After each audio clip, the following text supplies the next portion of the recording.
That new Spider-Man movie looks like it's gonna be amazing. Can't wait to go watch it. I don't know. I feel like Spider-Man is pretty overrated. We should have gotten a Batman movie or something. That would have been much more exciting. What? What's wrong with Spider-Man? He's clearly one of, if not the best superhero of all time. Save the exaggerations, right?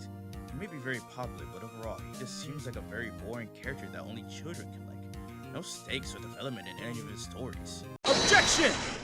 That's a real bold claim, Edgeworth, especially since I can debunk that so easily. No Way Home was probably the most development Tom Spider-Man's ever received, and shows like The Spectacular Spider-Man had a great plot going with the Green Goblin and Tombstone. While those are some admirable shows, Batman stakes get much higher since his villains are much more gritty and sadistic, like the entire Arkham game series or Robert Pattinson's version. Since you want to bring up games, how about I say how Insomniac Spider-Man mocks the Arkham series? Be careful what you say, right? You're making a bold accusation now. I'm well aware, and I stand by it. The thing that trumps Insomniac over Arkham is the traversal mechanics. Honestly, sometimes I come back to the Insomniac games just to swing around the wide open area of New York.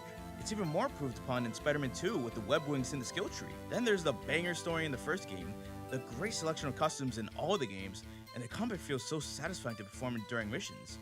It truly does make you feel like you're the man behind the mask. Well, I could argue that the Arkham series has just as amazing graphics along with travel mechanics and costumes.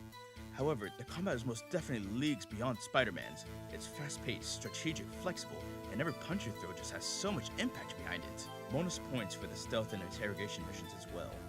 That is what can make players feel like they're playing as Gotham's Knight. Not to mention how it includes his most famous villains, Bane, the Penguin, Mr. Freeze, Scarecrow, and most honorably the Joker. A great group of villains that trump over Spidey's. Spider-Man has just as many villains that are as twisted as Batman's, like Carnage, Green Goblin, and Morlun. In addition, Spider-Man arguably has a much more iconic and well-known gallery like Venom, Kraven, Kingpin, or the entire Sinister Six. Oh, and Spider-Man deals with them better, because rather than only try to defeat them or send them off to jail, Spidey tries to help them. He tries to empathize with them and fix their problems. No Way Home is a shining example of this because Peters do their best to cure them before sending them home. Batman is capable of doing the same thing, like in the animated series or the Telltale game. The thing is though, Batman's stories do good at showing that some people are just irredeemable. That's why Batman's main weapon is fear, constantly putting the foot down so criminals no longer want to commit crimes, knowing that he's watching. Yeah, well, there's one problem with that. Sure, that's great for the run-of-the-mill thugs, but people like the Joker, Killer Croc, and Bane thrive on wanting to kill or torture Batman through any means necessary, even if it kills innocents. Batman knows this, yet he doesn't want to kill them to stop it permanently. If Spider-Man gets pushed far enough, he will snap and resort to killing, especially with the black suit. His no-kill rule is to show restraint. If Batman decides to kill, he's showing that he's willing to stoop to the level and be no better than his villains. Plus, he admitted that if he ever goes down that path, he won't be able to come back from it. Objection! I gotta disagree there. The Joker alone is a monster that kills thousands, possibly millions of people just for fun. I think Batman ending the Joker once and for all will not make him any worse than that literal terrorist.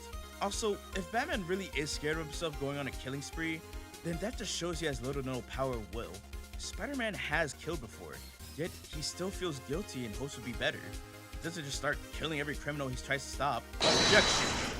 That's because Spider-Man doesn't go through as many hardships as Batman. Batman has had his parents murdered as a child, trained himself nearly to death by monks and assassins, and constantly fights every night, usually with little to no food or sleep.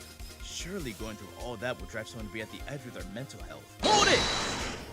You'd be right, Edgeworth, which is why Spider-Man has gone through just as much and still remains a great man.